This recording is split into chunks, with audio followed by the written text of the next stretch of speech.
nowadays it's easier to confirm what they think they see with the naked eye. So I think that it's probably a point where all the drivers probably recognize now that what you can and can't do.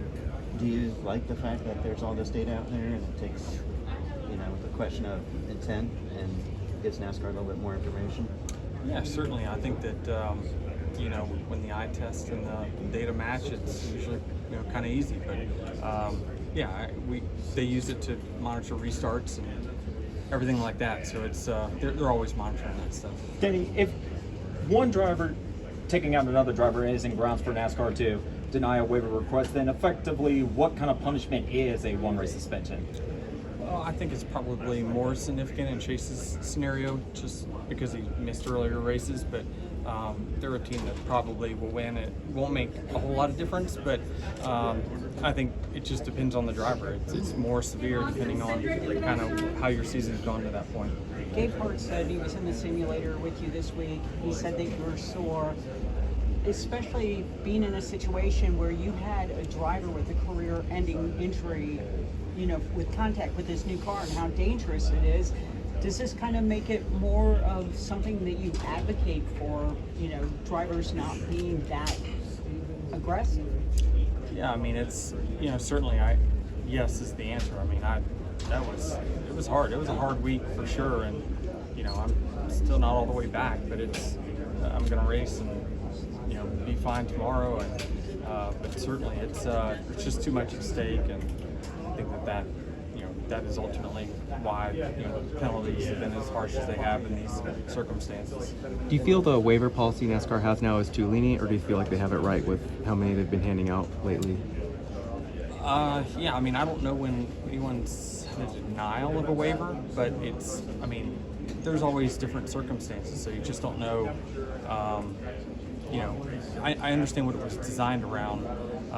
That way you don't race part-time. So in that spirit of the rule, then you would think waivers should be given out no matter what, as long as the driver intends to race full-time. Did the brace, they removed a brace from the front club. I assume that kind of impacted the way your car collapsed. Have you looked at that at all? And are you happy or concerned as far as the change to the car and what it did? Well, I mean, I haven't had a severe head-on like that in the next gen. I've had, the second hardest one was at Daytona.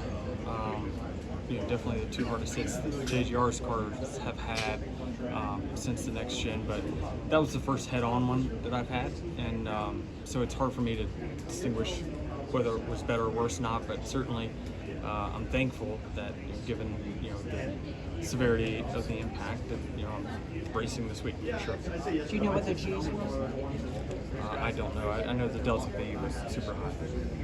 What was your thoughts on how the SHR and the fact that the team, defined to use a counterfeit car?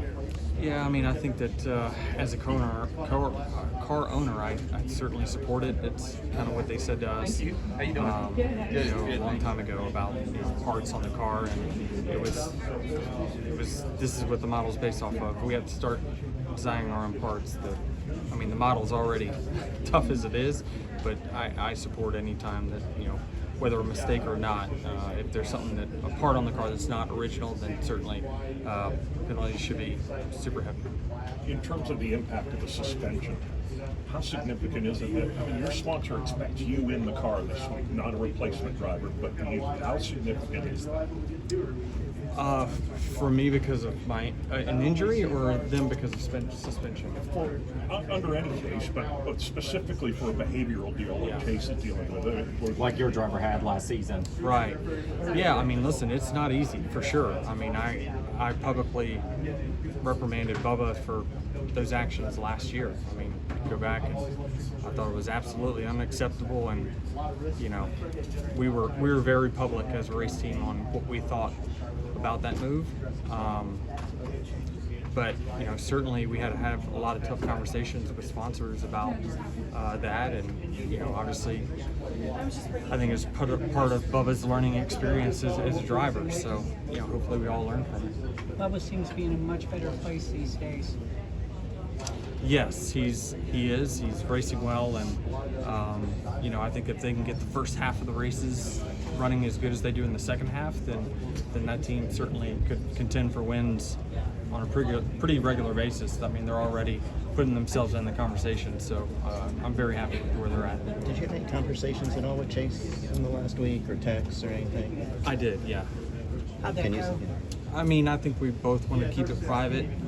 I think it's probably more appropriate for you guys to ask him when he comes back. Do you think there's any remorse on his part? I think so, but I think, probably should ask him or someone at Hendrick. Denny, I was in California when you ended up in the hospital because, I mean, you've had chronic back issues, and this is another situation that could have knocked you out. I mean, all it did, I told my team, all it did is remind me, that, man, I'm not built for these types of impacts, many of them in a row, that's for sure.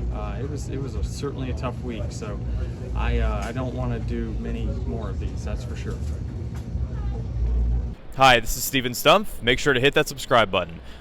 Check out the 2 videos beside me, and for more racing content, visit frontstretch.com.